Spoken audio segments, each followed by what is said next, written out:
doing a serve for a divorced party, kind of what a majority of our serves are. And we were actually, there was two of us servers out there, me and my colleague, and we had actually gotten held at gunpoint by three individuals, two males and a female, for about 2 hours before we had actually gotten rescued. That was probably our worst experience as far as serving. You're listening to Process Server Daily, the show where hustle meets strategy in the high-stakes world of process serving. From elite pros to the new servers taking massive action, these are the voices of a rising industry. Hosted by the founder of 123 Legal Support, Mighty Mike Reid. This is your backstage pass to building a profitable process serving empire. Let's get into it. What's up, Server Nation? My name is Michael Reid, the podcast server, and you are listening to Process Server Daily. On this podcast, we interview the top legal support professionals and get the tips, tools, and tactics that they use to get the job done and build a successful company. I'm a big fan of storytelling, and I'm excited about today's guest. Before we get started, let's give a big shout out to my new sponsor, Serve Manager. They have a special gift for all of my listeners at the end of today's episode.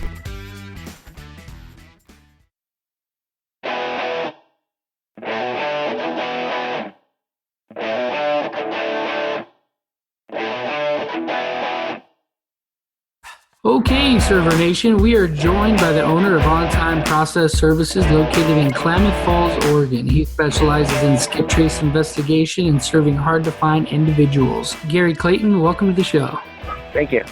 It's good to have you on. Gary, tell us a little bit about yourself and how you got started in this industry. So I started in 2014, and it's kind of just a side gig as I worked for Sears for approximately 10 years. I went through a divorce myself, and during the process of the divorce, I had to hire a process server to serve my ex-wife. It took him about 5 minutes, cost $125, and that was the moment that said I was in the wrong industry. That's so funny because that's exactly how I got started. Except for he got paid. Actually, I'm the one who got served, and he told me he got paid $50. How funny! That's it's crazy. Some of the saddest moments in our lives end up giving us the greatest joys. So that's pretty cool. And so, how about now? You got a family? Yeah. So I got 5 kids, wife, and being in this industry or being a business owner, sometimes it's got its ups and its downs, and I like the idea of being able to make my own schedule to be with the kids more, with the wife more. Yeah, family's definitely most important, and that's one of the reasons I started my own business, because I didn't want someone to tell me that my life would be turned upside down, because I miss one day to go to my daughter's, dance recital or something like that. I didn't want anyone to have that kind of control over me, and so I'm with you there, brother. So, Gary, there's a reason why you're on the show. As I always say, everybody's got different things going on, but I've noticed you over the last few months doing a lot of really cool things, and so sometimes in the most tragic things come out the greatest triumphs. And so what is your worst experience working in the field? So probably our worst experience was doing a serve for a divorced party, kind of what a majority of our serves are. And we were actually, there was 2 of us servers out there, me and my colleague, and we had actually gotten held at gunpoint by 3 individuals, 2 males and a female, for about 2 hours before we had actually gotten rescued. That was probably our worst experience as far as serving goes. Wow. So tell me more about that. So, and I don't want to take you back to, too much trauma, but take me back to the moment when did they just pull the gun out? You were at the door knocking on the door. How did it happen? Yeah, so we walked up. We knew it was going to be a difficult serve, and we were warned that the defendant actually had firearms and was hostile. So we went in a team.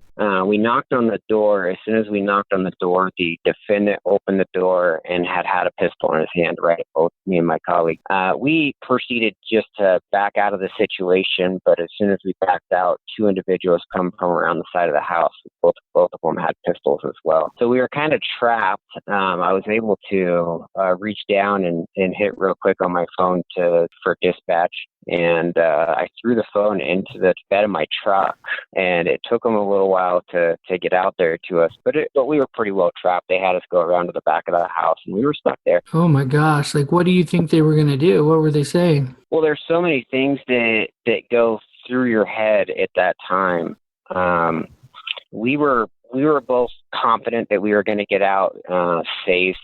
But when you're in the moment, 5 minutes turns into 5 hours in a couple of seconds. It's just crazy how fast it goes. When the sheriff's department pulled up there and finally got us out of that situation, it felt like a ton of bricks off of your shoulders. Wow. So tell me about when the sheriff arrived. I mean, they had to have came out guns blazing, right? I mean, hey, put your guns down, this type of thing, or? Well, actually what happened was because they didn't have any communication back and forth through the phone, it was just an open line. They didn't really know what was going on. So they came in being cautious, but they didn't bring nearly enough manpower with them. And so it was one officer that came out, and once he kind of realized what was going on, he retreated back to his car, and then that's when they just started coming in from every angle. The defendant and his the two individuals that was with him, they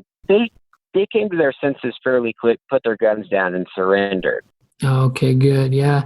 That's an intense situation. I've actually never had something that intense. I got to tell you, being able to have in the pre-show, we had a little bit of a little conversation about, being connected to dispatch and stuff. You guys have that privilege, I guess you could call it, to be able to speak directly to dispatch, right? Yeah. So we all have radios here. We had to go to a pretty extensive training class, each one of us, to be able to connect with dispatch. And when we're out in the areas where cell phones don't work, that's our only communication. And so dispatch is pretty good at making sure that we're checking in with them and they're checking in with us. And if we need backup, depending on what it is, they'll send a sheriff out. We had the incident last week that you had seen online about me following an individual down into California. We had actually radioed to dispatch to see if they would assist us in stopping the vehicle, and they were like, nope, it's civil. Follow him until he stops or you run out of gas. Wow, that's crazy. And then in that story, you followed him down there, and then the CHP or the state police? Yeah. We were waiting at the defendant's house, and as soon as we seen him pull in, we pulled in behind him, and he was able to wedge himself around my car. And so I pulled out, followed him through town. He jumped on Highway 97, which is the highway here, and started heading towards south. A lot of the individuals here in Klamath, since we're so close to California, they think that if they go into California, they can't be served. So as soon as they get on 97 south, we automatically know that they're heading into California. So we contact the Department of Agriculture down there, because they have the transfer station and bug station, we call them. And they'll typically assist us in stopping them. However, this day, there was a CHP officer that was actually passing through about 10 minutes before we were coming through, and the transfer station supervisor actually stopped CHP and asked him if he would hang out to assist with that. And they did. They were really good at helping us with it. However, it ended up being a pretty scary situation. They did step in and help us. So a couple of things I want to say about your worst experience. First of all, do everything you can to be prepared, because when you think, it's probably just one guy and we got this handled, I got my gun. If he has a gun, then we'll handle it, right? I know it's a very simplified version, but, in this case, there were multiple people. And then if you did have a gun, now you're having a shootout with 3 guys. It's insane what can happen if you're trigger happy. That's one thing. Yeah. It's insane. Did anyone end up getting shot that day? No, there was no gunfire, and actually, we don't carry here. I have each one of my process servers, I allow them to make the decision. However, I strongly discourage my individuals or my process servers from carrying, maybe keeping it in a vehicle or something like that. We've seen in the past with open carry or concealed carry, if the defendant or the individual we're serving sees it, it brings a higher threat. And so we were seeing a lot of pushback from it. So without having a firearm, and yeah, it's a dangerous industry, but we were able to eliminate a lot of problems just by taking the firearms out of the equation. Yeah, each business has to make the decision based on their area, based on their ability to handle different situations, and I think that's it's commendable that you made that decision. I think maybe another way could be to have a concealed weapons permit. So that I'm not familiar with Oregon's laws on that. Are you able to? Is it a law where you can conceal carry? Yeah, you can conceal carry. And my process servers, they do conceal carry.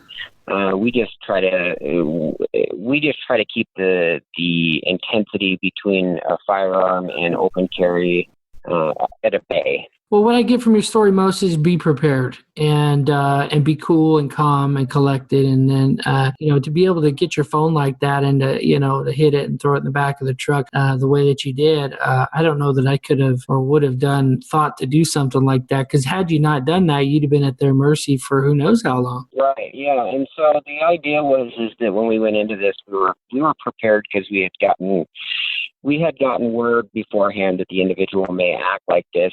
So before we had even gotten to the house, we had already had 911 dialed into our phones because we didn't know what we were walking into, and you never know what you're walking into. You can walk in and they can have a conversation with you for 20 minutes about their day, or you can walk into guns. And sometimes you'll walk into have a 5-minute conversation, and then they find out you're there to serve them, and then they're pulling out guns. Yep. Yeah. That can happen too. And so that's great. So Gary, what do you want Server Nation to get from your story, your worst experience? Well, just to be safe and always be prepared. And the idea is to go home. If you have a family, to go home to your family every day, or if you don't have a family, to go home alive every day. Stay safe and always be prepared for the worst. So Gary, that's awesome. Tell me your greatest experience working in the field. So this actually just happened not too long ago. We had a serve locate. It was kind of like a will where an individual here in Klamath County was getting an inheritance from a relative out of Texas, and we were hired to do a locate and then to do the serve. When we did the locate and found that this individual who was inheriting a large amount of money had to be notified of it, we were kind of intrigued that most of the time we're bringing bad news to people. In this instance, it wasn't bad news. It was kind of a cool story where this guy has been living a mediocre life, working 9 to 5, and now he no longer has to. So it was kind of a cool experience to have. That's a really cool experience. And how much money was it? I don't remember right offhand, but I think it was a little over $2 million. Oh, man. How much did you make on that one? Well, first we quoted it at $65 for the serve, and then it's, $65 an hour to do the locator, $125, which one we went to. Afterwards, we're like, wow, we don't think we charged enough for this one. Exactly. You were more like private security for that for that delivery. Yeah, the funny thing is the individual, when we were going to serve him, he avoided us. For several weeks, he avoided us. We had a location for him. We tried to explain to him what it was, and he didn't believe it. He kind of blew us off, and then finally when we got him pinned down to actually get him served with the notice of what he needed to do next, he still didn't believe it. It took him several minutes to actually comprehend what was going on. Wow. And so you just never know. That's one of the other cool things that I love about this industry is you never know what you're going to get. One day, I don't know, you get some of the same things over and over, and I look at it like those keep the lights on. And then other days you get things you're like, yeah, this is cool. I get to serve a pro NBA player, or Fergie, or you go serve some celebrity. That's always fun, and challenging. Yeah, and challenging. We're up here in the sticks. You're further up in the sticks, but I'm up in Chico, and it's still pretty far up here. So the best we get is, I guess, Tom Hanks. He lives in Redding. That's always fun. Yeah, good deal. So that's great. That's what I get from your story. What do you want Server Nation to get from your greatest experience? Take everything positive. And enjoy what you're doing. If you don't enjoy what you're doing, in a career, then you always should change things up. So even though we're typically, as I call, doing the devil's work, or bearing bad news for people, you're just a messenger. It is all we are. If we're messengers, we're just out here to do our job and be positive with it. Most of the time, if you go out and you're negative when you're going out to do these serves, you're going to get a negative reaction. You go out and you be positive with these individuals or these defendants. They're only defendants to somebody else. They're not a defendant to you. That's right. So being positive can take you a long way. That's great. Gary, what are you working on right now that has you most excited? So we're actually expanding. Our biggest thing right now is that we want to move from just Klamath County or Oregon. We serve all of Oregon, but we want to take this nationwide with the approach that what OnTime Process Services has been doing for multiple years. You can go to our Facebook page or our Google page, and you can see our reviews that we've even had positive reviews from individuals that we've served. And we want to be able to take that across the nation and open it up across the nation. And we're doing our due diligence to make everything work right. What I take from what you're most excited about, you say you're growing nationwide. How does somebody even fathom that when they're just starting out? Like, how do they go from just starting out to where you're at, where you're like, okay, we're getting ready to set off on a nationwide jaunt? So I would say starting out, definitely get used to your area, the law, the restrictions, and the way service is done before you even approach going nationwide. If you can't make your local customers happy, the chances of you going nationwide and making customers all across the country happy is probably going to be slim.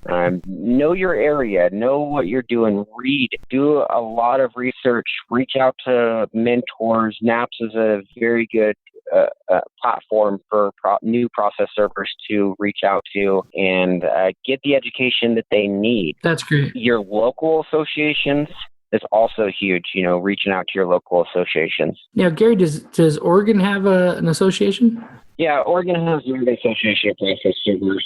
I think the people that's been sitting on the board has been doing it for quite a long time, and we're not too involved with the association. We're members of the association, but we're working on our business. Our next would be our PR to work with that, to start moving that in the direction we want it to. That's great. So if you're an Oregon process server, definitely go and check out the Oregon Association, the National Association of Process Servers.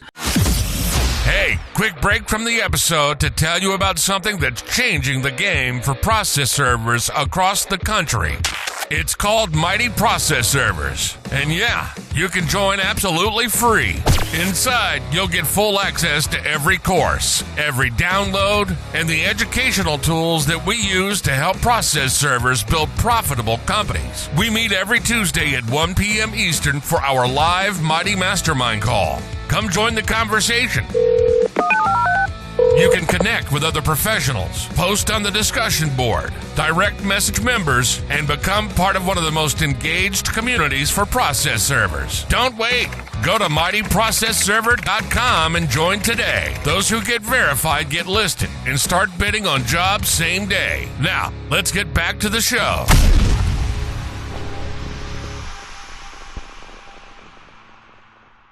Awesome. What is your favorite skip trace tactic?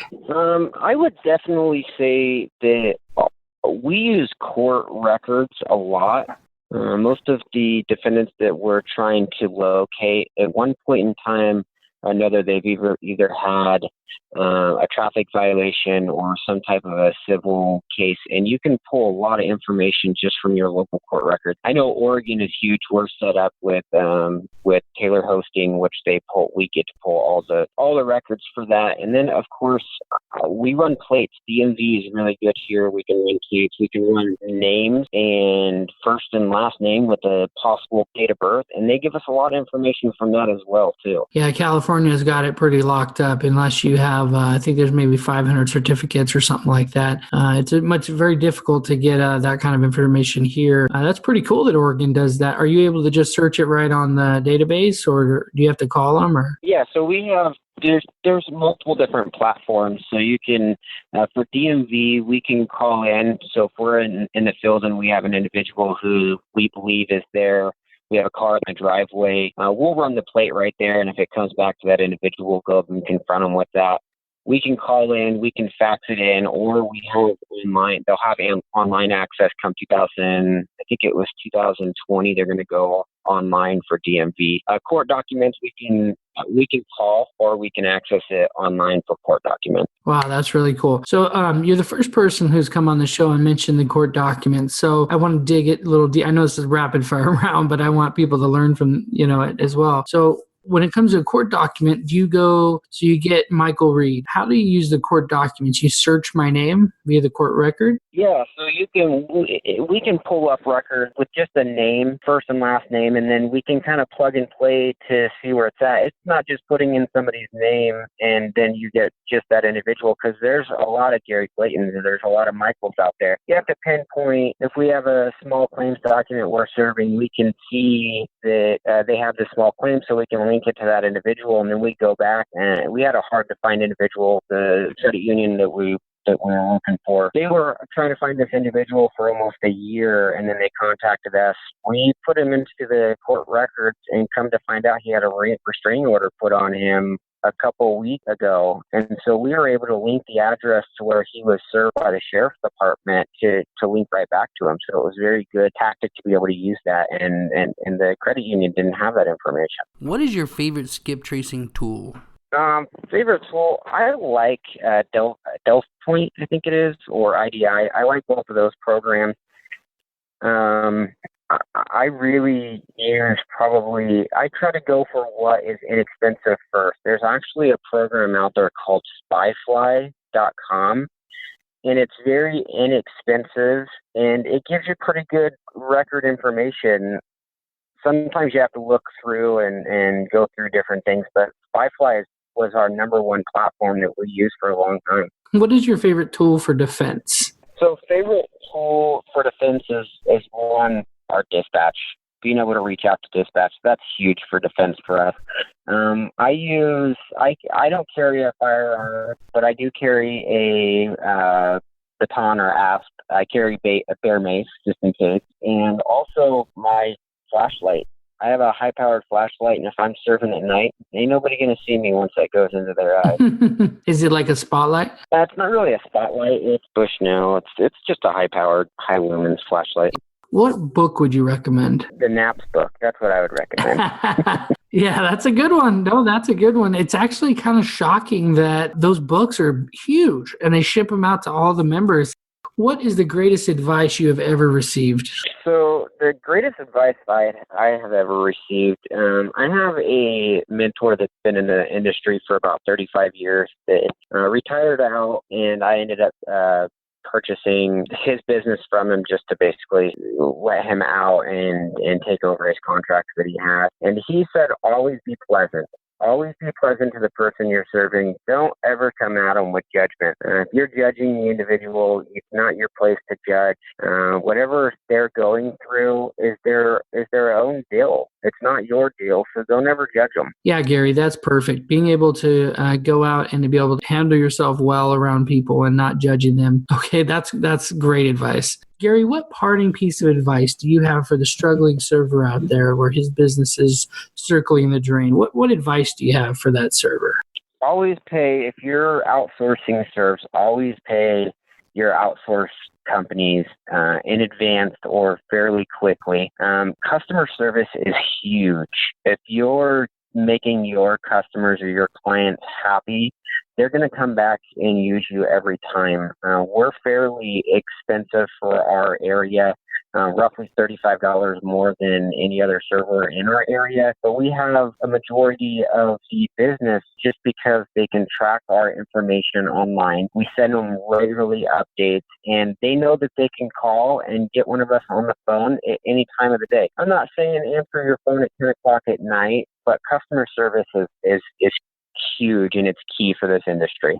So Gary, what I take most from what you just said is that, because you said to pay your servers on time and to pay them ahead of time. Many times, if you deal with these big process serving companies, many times that's how a lot of servers get started, right? They contact all these companies all over the country and say, hey, I can do serves. But even though they're doing serves so inexpensive, they end up still being owed, $5,000, $7,000, some outrageous amount by this huge company that should be able to pay them on time. Yeah, definitely. I have a philosophy about the big companies out there.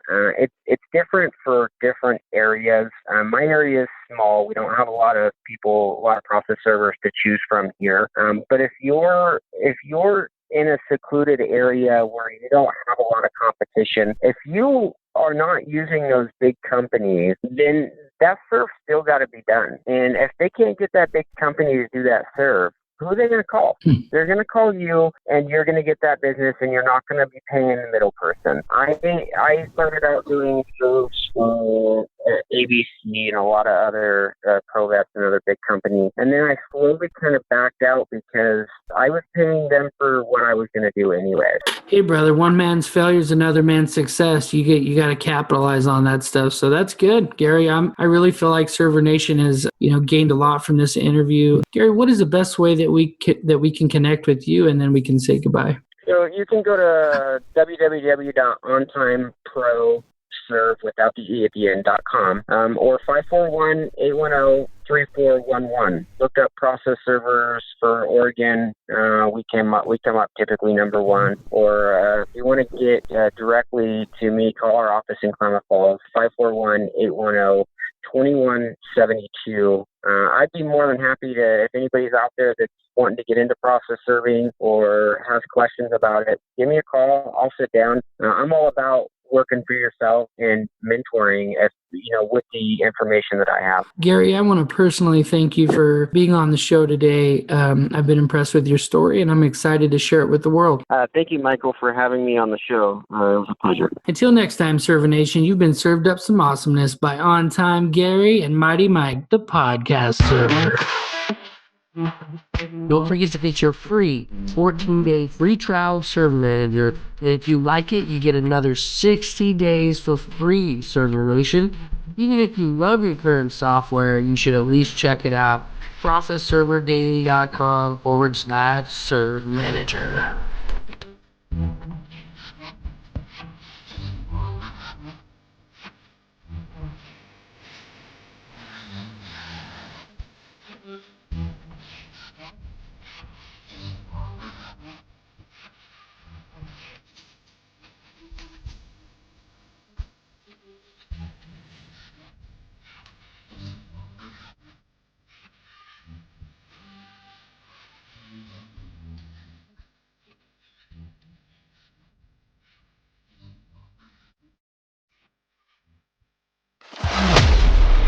That's a wrap on another episode of Process Server Daily, where the legal support industry levels up. Want to grow your process serving business with the best marketing tools, the most engaged community, and the highest ranking directory online? Visit mightyprocessserver.com. Claim your listing. Join our free community. Surround yourself with process servers who get it and build something real. From the field to the courtroom, this is Process Server Daily. Until next time, stay safe out there and live mighty.